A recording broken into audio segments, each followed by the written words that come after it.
Conduct ಅಂತೇಳಿ ಇರ್ತದೆ, ಒಂದು ವರ್ಕ್ ಕಾಂಡಕ್ಟ್ ಅನ್ನುವಂಥದ್ದು ಇರ್ತದೆ. ಅವರು ಹೇಗೆ ಬೇಕಾದರೂ ಹಾಗೆ ಇರಲಿಕ್ಕೆ ಆಗುವುದಿಲ್ಲ, ಅವರ ಮೇಲೆ ಡಿಸಿಪ್ಲಿನರಿ ಆ್ಯಕ್ಷನ್ಸ್ಗಳನ್ನು ತಗೊಳ್ಳುವಂಥ ಅಧಿಕಾರ ಗೌರ್ಮೆಂಟಿಗೆ ಇರ್ತದೆ. ಹಾಗಾಗಿ ಅವರು ಅಡ್ಮಿನಿಸ್ಟ್ರೇಷನ್ಸ್ ಮಾಡುವಂಥ ಸಂದರ್ಭದಲ್ಲಿ ಅವರು ಹೇಗೆ ಇರಬೇಕು ಹೇಗೆ ಇರಬಾರ್ದು ಅನ್ನೋದನ್ನು ರೆಗ್ಯುಲೇಟ್ ಮಾಡುವಂತಹ ಕಾನೂನನ್ನು ನಾವು ಏನು ಹೇಳ್ತೇವೆ ಅಂತ ಹೇಳಿದರೆ ಆಡಳಿತಾತ್ಮಕ ಕಾನೂನುಗಳು ಅಂತೇಳಿ ಹೇಳ್ತೇವೆ. ಯಾಕಂತ ಹೇಳಿದರೆ ಒಬ್ಬ ಗೌರ್ಮೆಂಟ್ ಸರ್ವೆಂಟಾಗಿ ಅಥವಾ ಗೌರ್ಮೆಂಟಿಂದ ಸ್ಯಾಲರಿಯನ್ನು ಪಡೆದುಕೊಳ್ಳುವಂಥ ಒಂದು ವರ್ಗವಾಗಿ ಅವರು ಹೇಗಿರಬೇಕು, ಅವರಿಗೆ ಹೇಗೆ ಇರಲಿಕ್ಕೆ ಮಾರ್ಗಸೂಚಿ ಇದೆ ಅದೇ ಪ್ರಕಾರ ಅನ್ನುವಂಥದ್ದು ಇರಬೇಕಾಗ್ತದೆ. ಅದನ್ನು ನಾವು ಕೋಡ್ ಆಫ್ ಕಾಂಡಕ್ಟ್ ಅಂತೇಳಿ ಹೇಳ್ತೇವೆ. Code of conduct is one of the important feature of the civil service. ಒಬ್ಬ ಗೌರ್ಮೆಂಟ್ ಸರ್ವೆಂಟ್ ಹೇಗಿರಬೇಕು, ಅವನು ಎಫಿಷಿಯೆಂಟ್ ಆಗಿರಬೇಕು, ಕರಪ್ಟ್ ಆಗಿರಬಾರ್ದು. ಕರಪ್ಟ್ ಆದರೆ ಏನು ಮಾಡ್ಬೋದು ಅಂತ ಹೇಳಿದರೆ ಅದು ಅವನ ಅಡ್ಮಿನಿಸ್ಟ್ರೇಟಿವ್ ಲಾಗೆ ವಿರುದ್ಧವಾಗಿರೋದು. ಅಥವಾ ಒಬ್ಬ ಗೌರ್ಮೆಂಟ್ ಸರ್ವೆಂಟ್ಸ್ ಯಾವತ್ತೂ ಕೂಡ he or she should be neutral from all party politics ಅಂತ ಇದೆ. ಒಬ್ಬ ಸಾರ್ವಜನಿಕ ಹುದ್ದೆಯಲ್ಲಿರುವವನು ಯಾವುದೇ ರೀತಿಯ ರಾಜಕೀಯ ಕೆಲಸಗಳಲ್ಲಿ ಚಟುವಟಿಕೆಗಳಲ್ಲಿ ತೊಡಗಿಸಿಕೊಂಡಿರಬಾರ್ದು. ಅದು ಅವನಿಗಿರುವಂಥ ಒಂದು ಕಾಂಡಕ್ಟ್, ಅದು ಅವನಿಗೆ ಸಂಬಂಧಪಟ್ಟಂಥ ಒಂದು ಕಾನೂನು. ಹಾಗಾಗಿ ಅಡ್ಮಿನಿಸ್ಟ್ರೇಟಿವ್ ಲಾ ಅಂತ ಹೇಳಿದರೆ ಆಡಳಿತಗಾರರಿಗೆ ಅಥವಾ ಸಾರ್ವಜನಿಕ ಸೇವೆಗಳಿಗೆ ಸೇವೆಗಳಲ್ಲಿರುವವರಿಗೆ ಸಂಬಂಧಪಟ್ಟಂಥ ಕಾನೂನು. Administrative law is law which relates to the administrators. Next seventh type of law is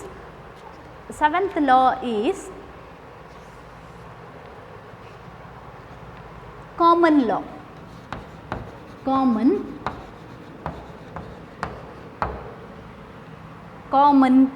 law. Common law is a law which is based on customs and traditions, practices, etc. ಸಾಮಾನ್ಯ ಕಾನೂನು ಅಂತ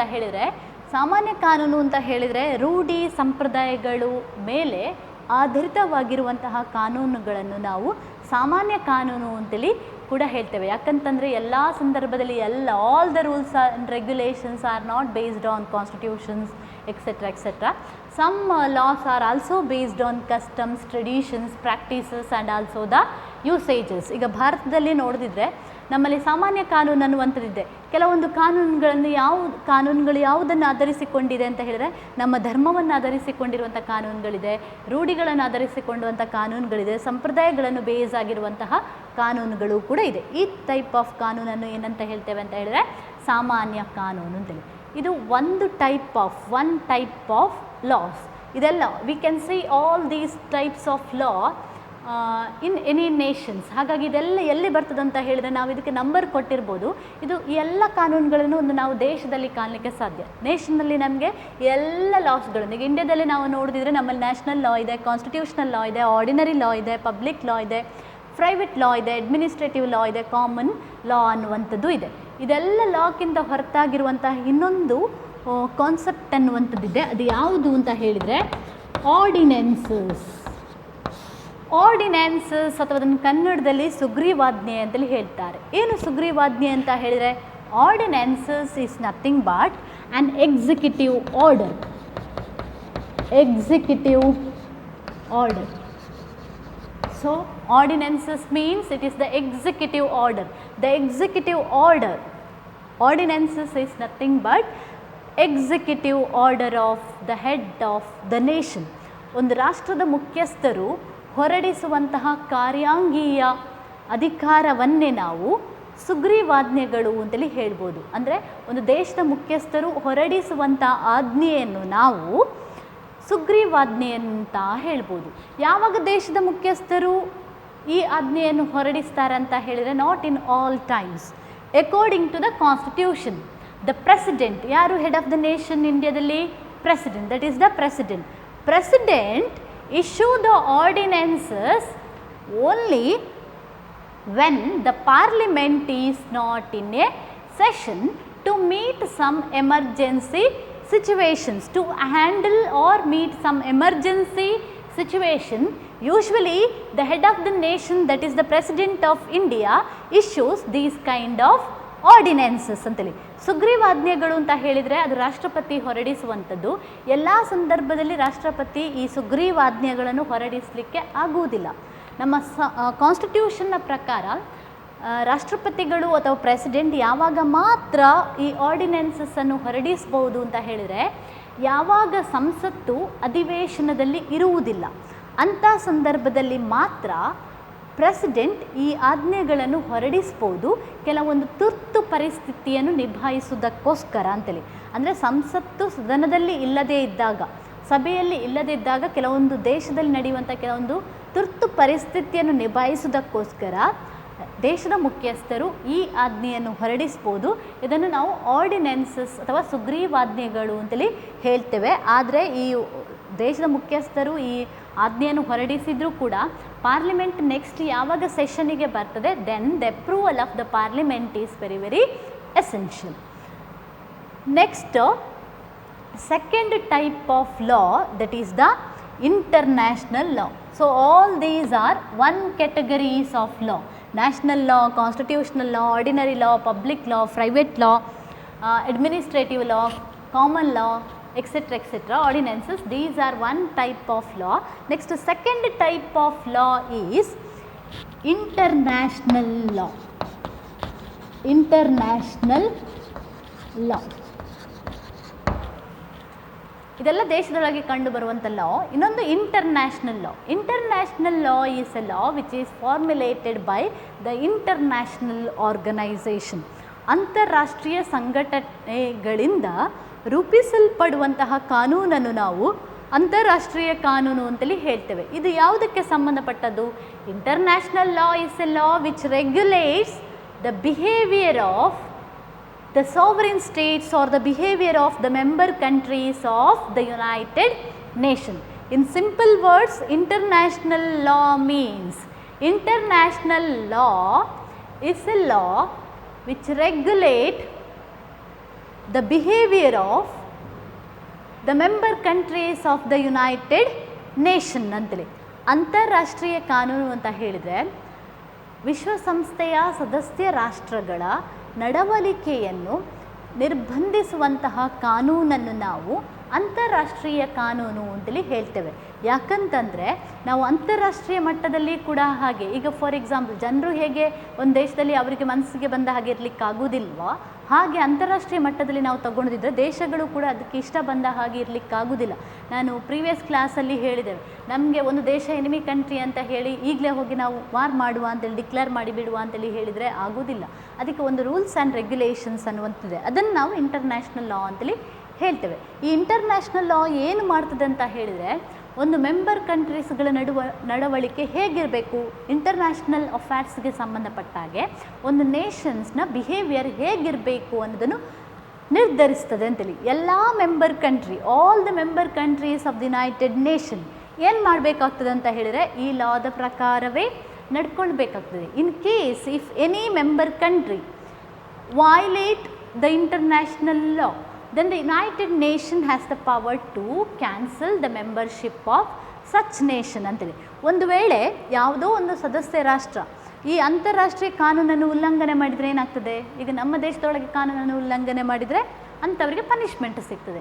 ಹಾಗೆ ಅಂತಾರಾಷ್ಟ್ರೀಯ ಮಟ್ಟದಲ್ಲಿ ಒಂದು ದೇಶ ಈ ಕಾನೂನನ್ನು ಉಲ್ಲಂಘನೆ ಮಾಡಿದರೆ ಏನಾಗ್ತದೆ, ಆವಾಗ ಯುನೈಟೆಡ್ ನೇಷನ್ ಆ ದೇಶಕ್ಕೆ ಪನಿಷ್ಮೆಂಟ್ ಕೊಡ್ತದೆ. ಹೇಗೆ ಪನಿಷ್ಮೆಂಟ್ ಕೊಡ್ತದೆ ಅಂತ ಹೇಳಿದರೆ, ಆ ದೇಶದ ಮೆಂಬರ್ಶಿಪ್ಪನ್ನು ಕ್ಯಾನ್ಸಲ್ ಮಾಡೋದ್ರ ಮೂಲಕ ಅದು ಪನಿಷ್ಮೆಂಟ್ ಅನ್ನುವಂಥದ್ದು ಕೊಡ್ಬೋದು.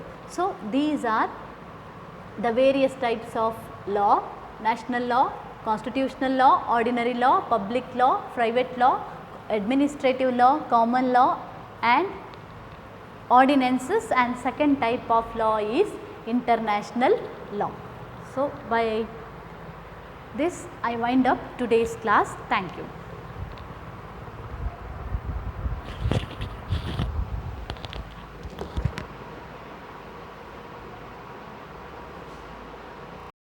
Good morning students. In the previous class we discussed meaning, definitions and features of sovereignty. In today's class I am going to explain you the second basic concepts of political science, that is law. The term law is derived from the old Britannic word lag. In Teutonic language, lag means something fixed, uniform or even. So, the term lag means something fixed, even or uniform. In political science, we study the various types of law, political law, economic law, social laws, and etc. etc. So, each law has its own meaning. Generally, law means it is something fixed, even or uniform, which is uniform in nature, that is called as a law. So, law is a uniform set of rules and regulations enacted and enforced by the state. Here law means, law is a set of rules and regulations, or a set of rules and regulations which are enacted and enforced by the state. All the laws in any country, not only in India, there are various types of law. All these laws are enacted or formulated and enforced or implemented by the state. Here enacted means created or formulated, enforced means implemented by the state ಅಂತೇಳಿ. ಇವತ್ತಿನ ಕ್ಲಾಸಲ್ಲಿ ನಾವು ಕಾನೂನಿನ ಬಗ್ಗೆ ತಿಳ್ಕೊಳ್ಳುವ. ಈ ಕಾನೂನು ಅನ್ನುವಂಥ ಶಬ್ದ ನಾವು ಪೊಲಿಟಿಕಲ್ ಸೈನ್ಸಲ್ಲಿ ಬೇರೆ ಬೇರೆ ರೀತಿಯ ಕಾನೂನನ್ನು ಸ್ಟಡಿ ಮಾಡ್ತೇವೆ. ಅದು ಆರ್ಥಿಕ ಕಾನೂನುಗಳಾಗಿರ್ಬೋದು, ರಾಜಕೀಯ ಕಾನೂನುಗಳಾಗಿರ್ಬೋದು, ಅಥವಾ ಸಾಮಾಜಿಕ ಕಾನೂನಾಗಿರ್ಬೋದು, ಈ ಥರ ಬೇರೆ ಬೇರೆ ರೀತಿಯ ಕಾನೂನುಗಳನ್ನು ನಾವು ನೋಡ್ತೇವೆ. ಹಾಗಾದರೆ ಕಾನೂನು ಅಂದರೆ ಏನು ಅಂತ ಹೇಳಿದರೆ, ಈ ಕಾನೂನು ಅನ್ನುವಂಥ ಶಬ್ದ ಎಲ್ಲಿಂದ ಬಂದಿದೆ ಅಂತ ಹೇಳಿದರೆ, ಅದು ಟ್ಯುಟಾನಿಕ್ ಭಾಷೆಯ ಲ್ಯಾಗ್ ಅನ್ನುವಂಥದ್ರಿಂದ ಬಂದಿದೆ ಅಂತೇಳಿ.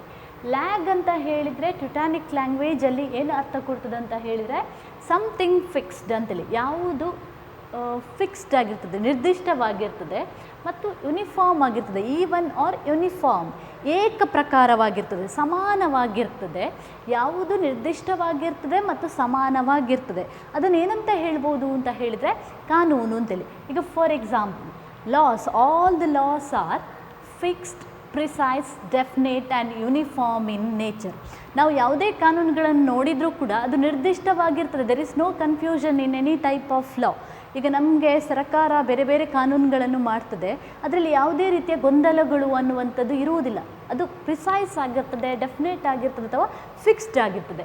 ಹಾಗೆ ಅದು ಯೂನಿಫಾರ್ಮ್ ಇನ್ ನೇಚರ್, ಅದು ಯಾವತ್ತೂ ಕೂಡ ಯೂನಿಫಾರ್ಮ್, ಅದು ಏಕ ಪ್ರಕಾರವಾಗಿರ್ತದೆ. ಒಬ್ಬೊಬ್ಬರಿಗೆ ಒಂದೊಂದು ಕಾನೂನು ಅನ್ನುವಂಥದ್ದು ಇಲ್ಲ.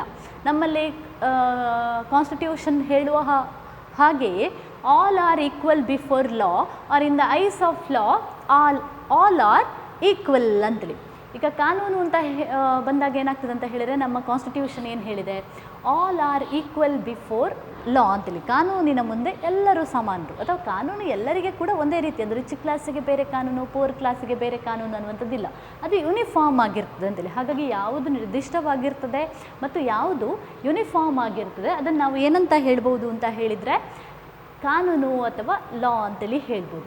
ಅಥವಾ ಇನ್ನೊಂದು ಅರ್ಥದಲ್ಲಿ ಹೇಳಿದರೆ, ಲಾ ಅಂತ ಹೇಳಿದರೆ ಒಂದು ಸರ್ಕಾರದಿಂದ ರಚಿಸಲ್ಪಟ್ಟು ಒಂದು ಸರ್ಕಾರದಿಂದ ಕಾರ್ಯಗತಗೊಳಿಸಲ್ಪಟ್ಟಿರುವಂತಹ ನೀತಿ ಮತ್ತು ನಿಯಮಗಳ ಸಂಗ್ರಹವನ್ನು ನಾವು ಕಾನೂನು ಅಂತೇಳಿ ಕರೀಬೋದು. ಈಗ ಎಲ್ಲ laws, all the laws, social, economic, political, fundamental etcetera etcetera, all these laws are formulated by the state. ಈ ಎಲ್ಲ ಕಾನೂನುಗಳನ್ನು ನಮ್ಮ ದೇಶದಲ್ಲಿ ಮಾಡೋದು ಯಾರು ಅಂತ ಹೇಳಿದರೆ ಅದು ರಾಜ್ಯ ಅಥವಾ ಸರ್ಕಾರ. ಹಾಗೆ ಮಾಡಿದ ಕಾನೂನುಗಳನ್ನ ಇಂಪ್ಲಿಮೆಂಟ್ ಮಾಡೋದು ಕೂಡ ಯಾವುದು ಅಂತ ಹೇಳಿದರೆ ಅದು ಕೂಡ ಸರ್ಕಾರ. ಹಾಗಾಗಿ ಒಂದು ರಾಜ್ಯದಿಂದ ರೂಪಿಸಲ್ಪಟ್ಟಿರುವಂತಹ ಮತ್ತು ಅದನ್ನು ಕಾರ್ಯಗತಗೊಳಿಸಲ್ಪಡುವಂತಹ ನೀತಿ ಮತ್ತು ನಿಯಮಗಳ ಸಂಗ್ರಹಕ್ಕೆ ನಾವೇನಂತ ಮೀನಿಂಗ್ ಕೊಡ್ಬೋದು ಅಂತ ಹೇಳಿದರೆ ಕಾನೂನು ಅನ್ನುವಂಥ ಶಬ್ದವನ್ನು ಯೂಸ್ ಮಾಡ್ಬೋದು. ಈಗ for example, how state prepare and implement the laws. So, to prepare the law and implement the laws, government utilizes the services of its three organs called legislature, executive and judiciary. So, these are the three organs of the government. ಈಗ government ಆಗಿರ್ಬೋದು, state ಆಗಿರ್ಬೋದು, ಈ ಕಾನೂನುಗಳನ್ನು prepare ಮಾಡೋದು ಅಥವಾ ಅದನ್ನು implement ಮಾಡೋದು ಹೇಗೆ ಮಾಡ್ತದೆ ಅಂತ ಹೇಳಿದರೆ, ಅದಕ್ಕೆ ಅದು ಯಾವುದ್ರದ್ದು ಹೆಲ್ಪ್ ತಗೊಳ್ತದೆ ಅಂತ ಹೇಳಿದರೆ ಗೌರ್ಮೆಂಟಿನ 3 ಆರ್ಗನ್ಸ್ನ ಹೆಲ್ಪನ್ನು ತಗೊಳ್ತದೆ. ಗೌರ್ಮೆಂಟಿನ 3 ಆರ್ಗನ್ಸ್ ಯಾವುದು? ಒಂದು ಲೆಜಿಸ್ಲೇಚರ್, ಎಕ್ಸಿಕ್ಯೂಟಿವ್ ಆ್ಯಂಡ್ ಜುಡಿಷಿಯರಿ. ಈ ಹೇಗೆ how legislature, executive and judiciary involves in the formulation of law making process ಅಂತ ಹೇಳಿದರೆ, or enforcement of the law making process. ಹೇಗೆ ಈ ಶಾಸಕಾಂಗ, ಕಾರ್ಯಾಂಗ ಮತ್ತು ನ್ಯಾಯಾಂಗ ಈ ಕಾನೂನು ರೂಪಿಸುವಂತಹ ಅಥವಾ ಶಾಸನ ರೂಪಿಸುವಂಥ ಪ್ರಕ್ರಿಯೆಯಲ್ಲಿ ತೊಡಗಿಸಿಕೊಳ್ತದೆ ಅಥವಾ ಇನ್ವಾಲ್ವ್ ಆಗ್ತದೆ ಅಂತ ಹೇಳಿದರೆ, ಈಗ for example first organ that is the legislature. Legislature ಇದು ಕೆಲಸ ಏನು ಅಂತ ಹೇಳಿದರೆ, the main duty of the legislature is formulations or the preparation of policies or the preparation of law. Legislature formulate the laws. Second organ that is the executive. Executive ಏನು ಮಾಡ್ತದೆ ಅಂತ ಹೇಳಿದರೆ, it execute the laws. Third one that is the judiciary. Judiciary ಏನು ಮಾಡ್ತದೆ? It interpret the laws formulated by the legislature and executive ಅಂತೇಳಿ. ಈ ಸರ್ಕಾರದ 3 ಅಂಗಗಳನ್ನು ನಾವು ತಗೊಂಡ್ರೆ, ಶಾಸಕಾಂಗ ಏನು ಮಾಡ್ತದೆ ಅಂತ ಹೇಳಿದರೆ, ಅದು ಶಾಸನಗಳನ್ನು ರೂಪಿಸ್ತದೆ ಅಥವಾ ಕಾನೂನುಗಳನ್ನು ರೂಪಿಸ್ತದೆ. ಸೆಕೆಂಡ್ ಆರ್ಗನ್ ಎಕ್ಸಿಕ್ಯೂಟಿವ್ ಅಥವಾ ಕಾರ್ಯಾಂಗ ಏನು ಮಾಡ್ತದೆ ಅಂತ ಹೇಳಿದರೆ, ಅದು ಶಾಸಕಾಂಗ ರೂಪಿಸಿದಂಥ ಕಾನೂನುಗಳನ್ನು ಕಾರ್ಯಗತಗೊಳಿಸ್ತದೆ. ಥರ್ಡ್ ಒನ್ ಜುಡಿಷಿಯರಿ ಅಥವಾ ನ್ಯಾಯಾಂಗ. ಅದು ಏನು ಮಾಡ್ತದೆ ಅಂತ ಹೇಳಿದರೆ, ಈ ಕಾರ್ಯಾಂಗ ಅಥವಾ ಶಾಸಕಾಂಗ ಸೇರಿ ಮಾಡಿದಂಥ ಕಾನೂನುಗಳನ್ನು ಪರಿಶೀಲಿಸುವಂಥ ಕೆಲಸವನ್ನು ಮಾಡ್ತದೆ. ಹೀಗೆ ಒಂದು ಲಾ ಇಂಪ್ಲಿಮೆಂಟೇಷನ್, ಲಾ ಫಾರ್ಮ್ಯುಲೇಷನ್ ಅಥವಾ ಇಂಪ್ಲಿಮೆಂಟೇಷನ್ಸ್ ಅನ್ನುವಂಥದ್ದು ಆಗ್ತದೆ ಅಂತೇಳಿ ಹೇಳ್ಬೋದು. ಹೀಗೆ ಕಾನೂನು ಪ್ರಕ್ರಿಯೆ ಅನ್ನುವಂಥದ್ದು ಸಾಗ್ತದೆ ಅಂತೇಳಿ ಹೇಳ್ಬೋದು. So by utilising the services of the 3 organs, the state, government and also the state formulate and implement the various types of law. Why laws are very essential? ಯಾಕೆ ನಮಗೆ ಈಗ ಏನು ಕ್ವೆಶನ್ ಬರ್ತದೆ ಅಂತ ಹೇಳಿದರೆ, ಕಾನೂನು ಯಾಕೆ ಬೇಕು ಅಂತೇಳಿ. Every society requires or every state requires its own rules and regulations, because the laws or the rules and regulations are very essential to create a civilized society or to maintain peace and order within the society. ಯಾಕೆ ನಮಗೆ ಕಾನೂನುಗಳು ಬೇಕು, ಯಾಕೆ ನಮಗೆ rules and ರೆಗ್ಯುಲೇಷನ್ಸ್ಗಳು ಬೇಕು ಅಂತ ಹೇಳಿದರೆ, ಒಂದು ಸ್ಟೇಟ್ ರೂಲ್ಸ್ ಆ್ಯಂಡ್ ತನ್ನದೇ ಆದಂತಹ ಒಂದು ಫಿಕ್ಸ್ಡ್ ಅಥವಾ ನಿರ್ದಿಷ್ಟವಾದಂಥ ಕಾನೂನುಗಳನ್ನು ಹೊಂದಿಲ್ಲ ಅಂತ ಹೇಳಿದರೆ, ಆ ಸ್ಟೇಟಲ್ಲಿ ಪೀಸ್ ಆ್ಯಂಡ್ ಆರ್ಡರ್ ಅನ್ನುವಂಥದ್ದು ಖಂಡಿತವಾಗಿ ಇರಲಿಕ್ಕೆ ಸಾಧ್ಯ ಇಲ್ಲ. ಹಾಗಾಗಿ ಒಂದು ಸಿವಿಲೈಸ್ಡ್ ನಾಗರಿಕ ಸಮಾಜವನ್ನು ಕ್ರಿಯೇಟ್ ಮಾಡಬೇಕು ಅಂತ ಇದ್ದರೆ ಅಥವಾ ಎಸ್ಟಾಬ್ಲಿಷ್ ಮಾಡಬೇಕು ಅಂತ ಇದ್ದರೆ, ಪ್ರತಿ ಒಂದು ಸ್ಟೇಟಿಗೂ ಕೂಡ ಅದರದೇ ಆದಂತಹ ನೀತಿ ಮತ್ತು ನಿಯಮಗಳು ಅನ್ನುವಂಥದ್ದು ಬೇಕು. So by regulating the external behaviour of the individuals, these rules and regulations try to bring peace and order within the society ಅಂತೇಳಿ. ಸೊ ಫಾರ್ ದಿಸ್ ಪರ್ಪಸ್ ಯಾಕೆ ನಮಗೆ ಕಾನೂನುಗಳು ಬೇಕು ಅಥವಾ ಯಾಕೆ ಸಮಾಜಕ್ಕೆ ಕಾನೂನುಗಳು ಬೇಕು ಅಂತ ಹೇಳಿದರೆ, ಒಂದು ಸಮಾಜದಲ್ಲಿ ಭದ್ರತೆ, ಎಲ್ಲರಿಗೆ ಶಾಂತಿ ಮತ್ತು ಎಲ್ಲರಿಗೆ ಪ್ರೊಟೆಕ್ಷನ್ಸ್ ಕೊಡಬೇಕು ಅಂತಿದ್ರೆ ಅದು ಕಾನೂನಿನಿಂದ ಮಾತ್ರ ಸಾಧ್ಯ ಅಂತೇಳಿ. So this is the meaning of the state. Next definitions of the state. The famous definitions relating to the law is John Austin's definitions. John Austin says that law as a command given by the superior to the inferior. Law as a command given by the superior to an inferior. Here superior means government or the state. Inferior means the people. So according to him, the law means law as a command given by the superior state to an inferior means people ಅಂತೇಳಿ. ಅಂದರೆ John ಆಸ್ಟಿನ್ನ ಪ್ರಕಾರ ಕಾನೂನು ಅಂದರೆ ಏನು? ಕಾನೂನು ಅಂತ ಹೇಳಿದರೆ ಒಬ್ಬ ಶ್ರೇಷ್ಠ ವ್ಯಕ್ತಿ ಅಂತ ಹೇಳೋದಿಲ್ಲ, ಸುಪೀರಿಯರ್, ಶ್ರೇಷ್ಠನಾದವನು ನಿಕೃಷ್ಟನಾದವನಿಗೆ ಕೊಡುವಂತಹ ಆಜ್ಞೆಯನ್ನು ನಾವು ಕಾನೂನು ಅಂತೇಳಿ ಹೇಳ್ಬೋದು. ಅಂದರೆ ಸುಪೀರಿಯರ್, ಇನ್ಫೀರಿಯರ್ ಅನ್ನುವಂಥ ಶಬ್ದಗಳು ಸರಿಯಾಗಿ ಅಲ್ಲದಿದ್ದರೂ ಕೂಡ ಇಲ್ಲಿ ನಾವು ಸುಪೀರಿಯರ್ ಅಂದರೆ ಏನಂತ ಅರ್ಥ ಮಾಡಿಕೊಳ್ಬೇಕು ಅಂತ ಹೇಳಿದ್ರೆ, ಸ್ಟೇಟ್ ಅಂತೇಳಿ. ಸ್ಟೇಟ್ ಯಾವತ್ತೂ ಕೂಡ state is always superior than the individual are the organisations. ಹಾಗೆ ಯಾರು ಸ್ಟೇಟ್ನ ಅಂಡರಲ್ಲಿ ಬರ್ತಾರಂತ ಹೇಳಿದ್ರೆ ಅದು ಯಾವತ್ತೂ ಕೂಡ ವ್ಯಕ್ತಿಗಳು. ಸ್ಟೇಟ್ ಯಾವತ್ತೂ ಕೂಡ ವ್ಯಕ್ತಿಗಳಿಗಿಂತ ಮೇಲ್ಮಟ್ಟದಲ್ಲಿರೋದು. ಹಾಗಾಗಿ ಈ ಸುಪೀರಿಯರ್ಗೆ ನಾವು ಯಾವುದನ್ನು ಯೂಸ್ ಮಾಡಿಕೊಳ್ಬೋದು ಅಂತ ಹೇಳಿದರೆ ರಾಜ್ಯ ಅನ್ನುವಂಥ ಅರ್ಥವನ್ನು ಮಾಡಿಕೊಳ್ಬೋದು. ಹಾಗಾಗಿ ಒಂದು ರಾಜ್ಯವು ತನ್ನ ಪ್ರಜೆಗಳಿಗೆ ಕೊಡುವಂತಹ ಆಜ್ಞೆಯನ್ನು ಆರ್ಡರ್ ಆರ್ ದ ಆಜ್ಞೆ. ಕಮಾಂಡ್ ಹಿಯರ್ ಮೀನ್ಸ್ ಆರ್ಡರ್ ಅಂತೇಳಿ. ಇಲ್ಲಿ ಕಮಾಂಡಿಗೆ ಏನು ಅರ್ಥ ಕೊಡ್ಬೋದು ಅಂತ ಹೇಳಿದರೆ ಆರ್ಡರ್. ಹಾಗಾಗಿ ಒಂದು ರಾಜ್ಯವು ತನ್ನ ಪ್ರಜೆಗಳಿಗೆ ಕೊಡುವಂತಹ ಆರ್ಡರನ್ನು, ಆಜ್ಞೆಯನ್ನು ನಾವೇನಂತ ಹೇಳ್ಬೋದು ಅಂತ ಹೇಳಿದರೆ ಕಾನೂನು ಅನ್ನುವಂಥದ್ದಾಗಿ ಹೇಳ್ಬೋದು. So this is the definitions of John Austin regarding the law. Next one, characteristics or the features of law. First feature of law is it regulates. Law regulate the external behavior of individual. ಕಾನೂನು ಏನು ಮಾಡ್ತದಂತ ಹೇಳಿದರೆ ಅದು ಒಬ್ಬ ವ್ಯಕ್ತಿಯ ಬಾಹ್ಯ ನಡವಳಿಕೆಯನ್ನು ನಿಯಂತ್ರಿಸ್ತದೆ. To control the external behavior of the individual is very essential to maintain peace and order within the society. So by formulating various rules and regulations, the law regulate the external behavior of the people ಅಂತೇಳಿ.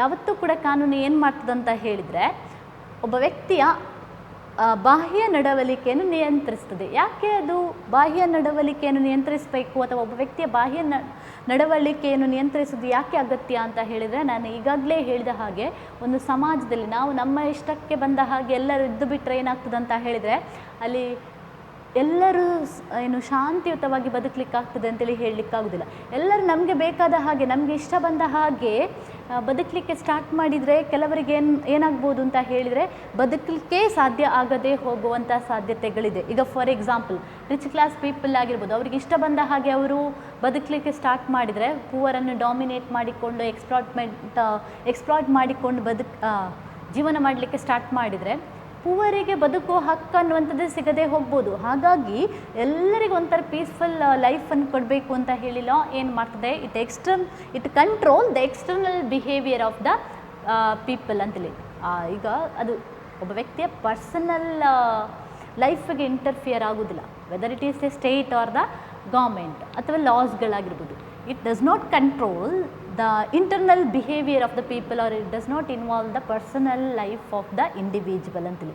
State ಆಗಿರ್ಬೋದು, government ಆಗಿರ್ಬೋದು ಅಥವಾ ಕಾನೂನುಗಳಾಗಿರ್ಬೋದು ಒಬ್ಬ ವ್ಯಕ್ತಿಯ ವೈಯಕ್ತಿಕ ಬದುಕಿಗೆ ಹಸ್ತಕ್ಷೇಪ ಮಾಡೋದಿಲ್ಲ. ಎಲ್ಲಿ ತನಕ ನಮ್ಮ ವೈಯಕ್ತಿಕ ಬದುಕು ರಾಜ್ಯದ ಅಥವಾ ಸ್ಟೇಟಿನ ಹಿತಾಸಕ್ತಿಗೆ ಧಕ್ಕೆಯನ್ನು ಉಂಟು ಮಾಡೋದಿಲ್ಲವೋ ಅಲ್ಲಿ ತನಕ ಸ್ಟೇಟ್ ಆಗಲಿ ಗೌರ್ಮೆಂಟ್ ಆಗಲಿ ನಮ್ಮ ಪರ್ಸನಲ್ ಲೈಫಲ್ಲಿ ಇನ್ವಾಲ್ವ್ ಆಗೋದಿಲ್ಲ.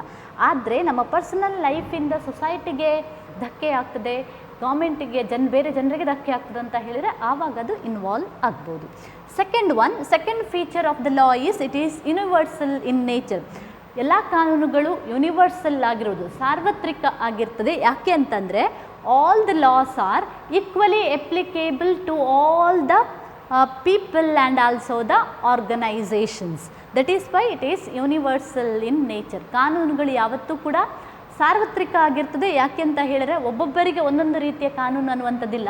ಒಂದು ಸ್ಟೇಟಿನ ಕಾನೂನು ಅಂತ ಹೇಳಿದರೆ it equally applies to all the citizens of the state. ಅದೆಲ್ಲರಿಗೆ ಕೂಡ ಸಮಾನವಾಗಿ ಅನ್ವಯ ಆಗ್ತದೆ. Third one, laws are uniform, general and official in nature ಅಂತೇಳಿ. ಎಲ್ಲ ಕಾನೂನುಗಳು ಯೂನಿಫಾರ್ಮ್ ಆಗಿರ್ತದೆ, ಏಕಪ್ರಕಾರವಾಗಿ. ನಾನು ಈಗಾಗಲೇ ಹೇಳಿದ ಹಾಗೆ ಅದು ಬೇರೆ ಬೇರೆ ರೀತಿಯಾಗಿ ಇರುವುದಿಲ್ಲ.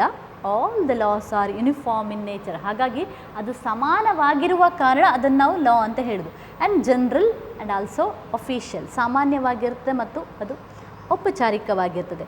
Next fourth one, laws are precise, definite, written and well published in nature. All the laws are precise, definite. Precise ಅಂತ ಹೇಳಿದರೆ ನಿರ್ದಿಷ್ಟವಾಗಿರ್ತದೆ ಮತ್ತು ಖಚಿತವಾಗಿರ್ತದೆ. ಅದು ಎಲ್ಲ ಕಾನೂನುಗಳು ನಿರ್ದಿಷ್ಟವಾಗಿರ್ತದೆ, ಖಚಿತವಾಗಿರ್ತದೆ. ಅಂದರೆ ಯಾವುದೇ ಕಾನೂನಿನಲ್ಲಿ ಡೌಟ್ಗಳಿಗೆ ಅವಕಾಶ ಅನ್ನುವಂಥದ್ದಿಲ್ಲ. ಅದು ತುಂಬ ಕ್ಲಿಯರ್ ಆಗಿರ್ತದೆ.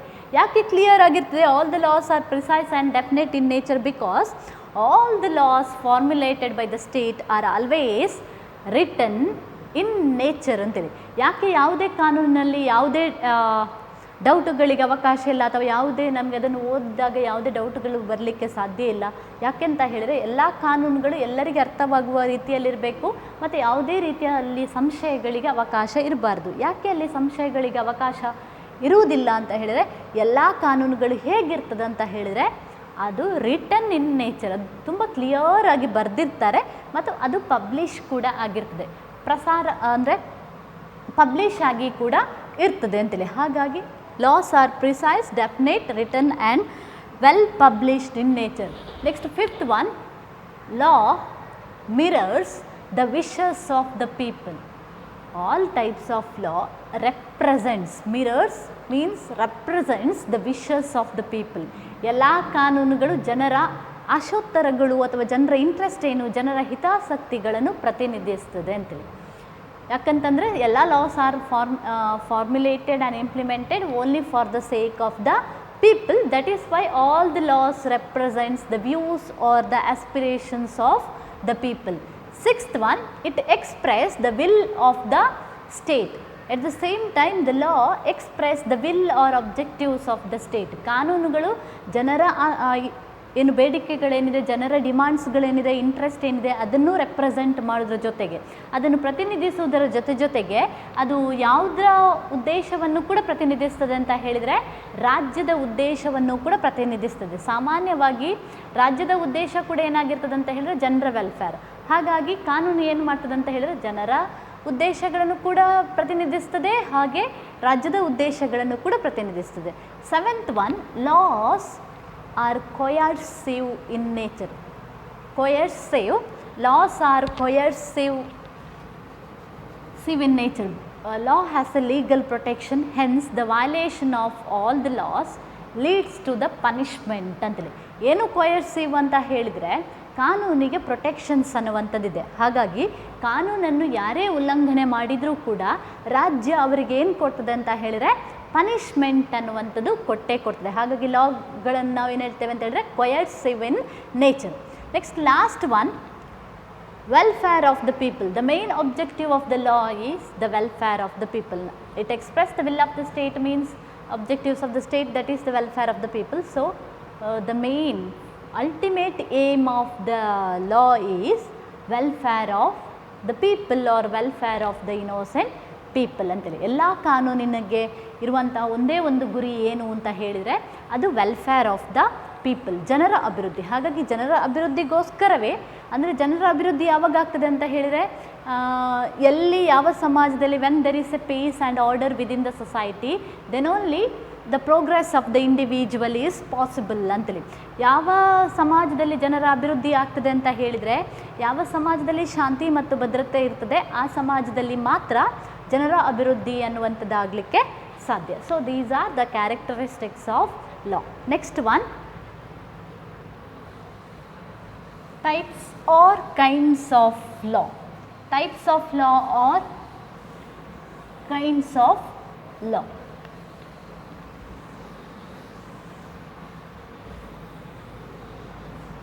First one,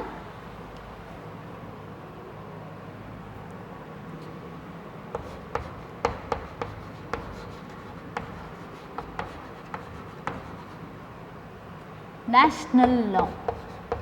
First type of law is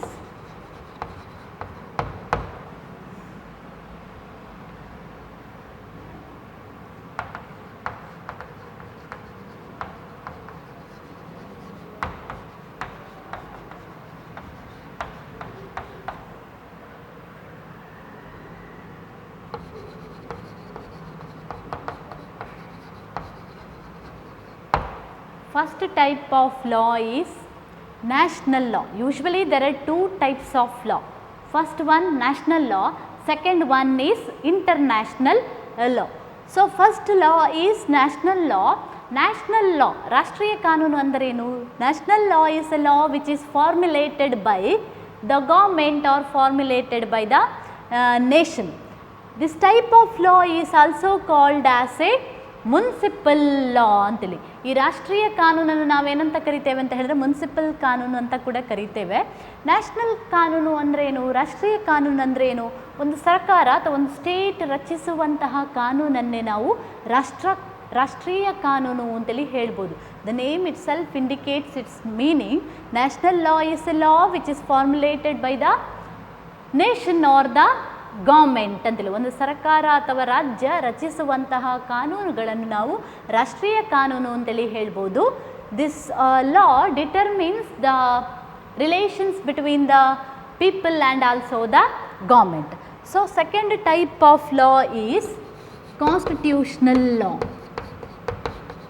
Constitutional law. Constitutional law is a law which is formulated by the constitution. Formulated by the constitution. Second type of law is constitutional law ಅಥವಾ ಸಂವಿಧಾನಾತ್ಮಕ ಕಾನೂನು. ಸಂವಿಧಾನಾತ್ಮಕ ಕಾನೂನನ್ನು ಅಂದರೆ ಏನು ಅಂತ ಹೇಳಿದರೆ, ಸಂವಿಧಾನದಲ್ಲಿ ನಮೂದಿಸಲ್ಪಟ್ಟಿರುವಂತಹ ಕಾನೂನನ್ನು ನಾವು ಸಂವಿಧಾನಿಕ ಕಾನೂನು ಅಂತೇಳಿ ಹೇಳ್ತೇವೆ. ಅಂದರೆ ಯಾವೆಲ್ಲ ಕಾನೂನುಗಳು ನಮ್ಮ ಸಂವಿಧಾನದಲ್ಲಿ ಮೆನ್ಷನ್ ಆಗಿದೆ, ನಮೂದಿಸಲಾಗಿದೆ, ಆ ಎಲ್ಲ ಕಾನೂನುಗಳನ್ನು ನಾವು ಕಾನ್ಸ್ಟಿಟ್ಯೂಷನಲ್ ಲಾ ಅಂತೇಳಿ ಹೇಳ್ತೇವೆ, ಸಂವಿಧಾನಾತ್ಮಕ ಕಾನೂನುಗಳು.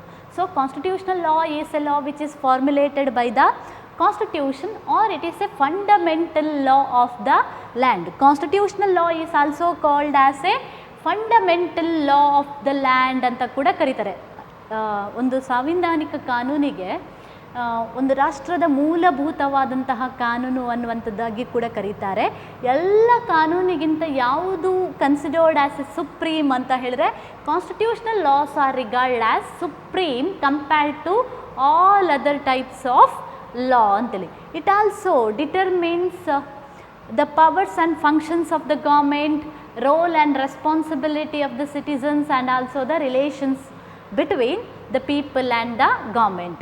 ಒಂದು ಸಂವಿಧಾನಿಕ ಕಾನೂನು ಏನನ್ನು ಪ್ರತಿನಿಧಿಸ್ತದೆ ಅಥವಾ ಏನನ್ನು ನಿರ್ಧರಿಸ್ತದೆ ಅಂತ ಹೇಳಿದರೆ, ಸರ್ಕಾರದ ಅಧಿಕಾರಗಳೇನು, ಜನರ ಕರ್ತವ್ಯಗಳೇನು ಮತ್ತು ಸರ್ಕಾರ ಮತ್ತು ಜನರಿಗಿರುವಂತಹ ಸಂಬಂಧಗಳು ಏನು ಅನ್ನೋದನ್ನು ಈ ಕಾನೂನುಗಳು ನಿರ್ಧರಿಸ್ತದೆ ಅಂತೇಳಿ ಹೇಳ್ತೇವೆ. ಹಾಗಾಗಿ ಒಂದು ಸಂವಿಧಾನದಲ್ಲಿ ನಮೂದಿಸಲ್ಪಟ್ಟಿರುವಂತಹ ಕಾನೂನುಗಳನ್ನು ನಾವು ಸಂವಿಧಾನಿಕ ಕಾನೂನು ಅಂತೇಳಿ ಕರಿಬೋದು. Next third type of law is ordinary law. Ordinary law. Ordinary law is a law which is formulated by the legislature of the nation. Third type of law is a ordinary law.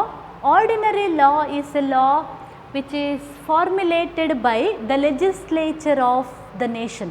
ಸಾಮಾನ್ಯ ಕಾನೂನು. ಸಾಮಾನ್ಯ ಕಾನೂನು ಅಂದರೆ ಏನು ಅಂತ ಹೇಳಿದರೆ, ಒಂದು ದೇಶದ ಶಾಸಕಾಂಗವು ರೂಪಿಸಲ್ಪಟ್ಟಂತಹ ಕಾನೂನು ಅಥವಾ ಶಾಸಕಾಂಗದಿಂದ ರೂಪಿಸಲ್ಪಟ್ಟಂತಹ ಕಾನೂನನ್ನು ನಾವು ಸಾಮಾನ್ಯ ಕಾನೂನು ಅಂತೇಳಿ ಹೇಳ್ತೇವೆ.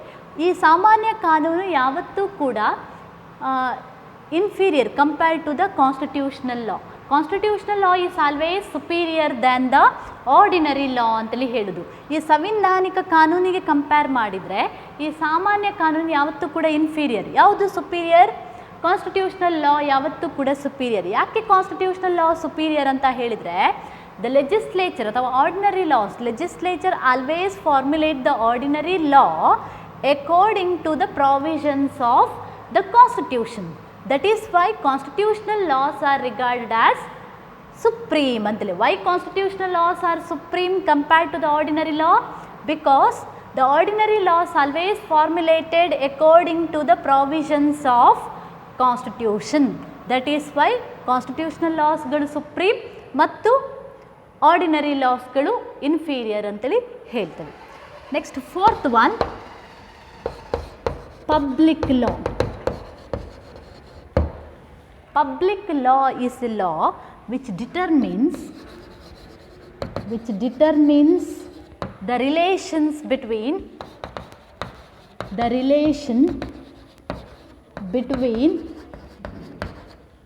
people and government. People and government. So public law ಅಥವಾ ಸಾರ್ವಜನಿಕ ಕಾನೂನು ಅಂತ ಹೇಳಿದರೆ ಏನು ಅಂತ ಹೇಳಿದರೆ, ಜನರು ಮತ್ತು ಸರ್ಕಾರದ ನಡುವಿನ ನಡುವೆ ಇರುವಂಥ ಸಂಬಂಧವನ್ನು ನಿರ್ಧರಿಸುವಂತಹ ಕಾನೂನನ್ನು ನಾವು ಪಬ್ಲಿಕ್ ಲಾ ಅಂತೇಳಿ ಹೇಳ್ತೇವೆ. Which determines the relations between the people and also the government. So this type of laws ಅನ್ನುವಂಥದ್ದು called as a public law. So for the purpose of the state and also the nation, government formulates various types of public law, so which determines the relations between the people and the government. Next, fifth type of law is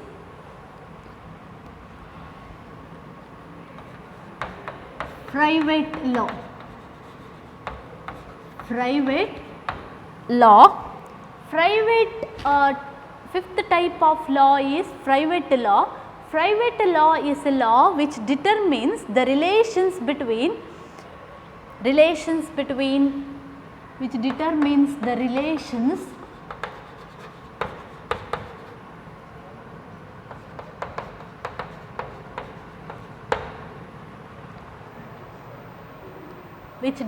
private law is a law which determines the relations between the citizens.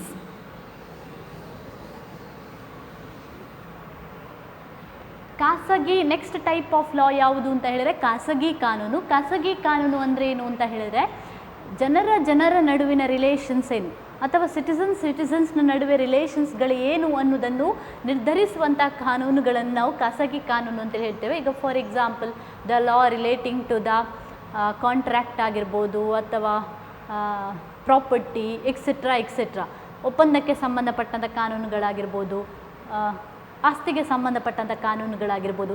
ಇದು ಏನನ್ನು ನಿರ್ಧರಿಸ್ತದಂತ ಹೇಳಿದರೆ ಸಿಟಿಸನ್ಸ್ನ ನಡುವೆ ಇರುವ ರಿಲೇಷನ್ಸ್ಗಳು ಏನು ಅನ್ನೋದನ್ನು ನಿರ್ಧರಿಸ್ತದೆ. ಅಂದರೆ ವ್ಯಕ್ತಿಗೆ ಸಂಬಂಧಪಟ್ಟದ್ದು. ಪಬ್ಲಿಕ್ ಲಾ ಅಂತ ಹೇಳಿದರೆ ಯಾರಿಗೆಲ್ಲ ಸಂಬಂಧಪಟ್ಟದ್ದು? ಪಬ್ಲಿಕ್ ಲಾ ಅನ್ನುವಂಥದ್ದು ಅದು relates to the government and the people. ಈಗ ಸಾರ್ವಜನಿಕ ಕಾನೂನು ಯಾರಿಗೆ ಸಂಬಂಧಪಟ್ಟದ್ದು? ಸರ್ಕಾರಕ್ಕೆ ಮತ್ತು ಜನರಿಗೆ ಸಂಬಂಧಪಟ್ಟದ್ದು. ಪ್ರೈವೇಟ್ ಲಾ, ಖಾಸಗಿ ಲಾ ಯಾರಿಗೆ ಸಂಬಂಧಪಟ್ಟದ್ದು? ಜನರಿಗೆ ಸಂಬಂಧಪಟ್ಟದ್ದು. ಹಾಗಾಗಿ ಜನರಿಗೆ ಸಂಬಂಧಪಟ್ಟಂಥ ಕಾನೂನುಗಳನ್ನು ನಾವು ಪ್ರೈವೇಟ್ ಲಾ ಅಂತೇಳಿ ಹೇಳ್ಬೋದು. ನೆಕ್ಸ್ಟ್ ಸಿಕ್ಸ್ತ್ ಒನ್, ಅಡ್ಮಿನಿಸ್ಟ್ರೇಟಿವ್ ಲಾ.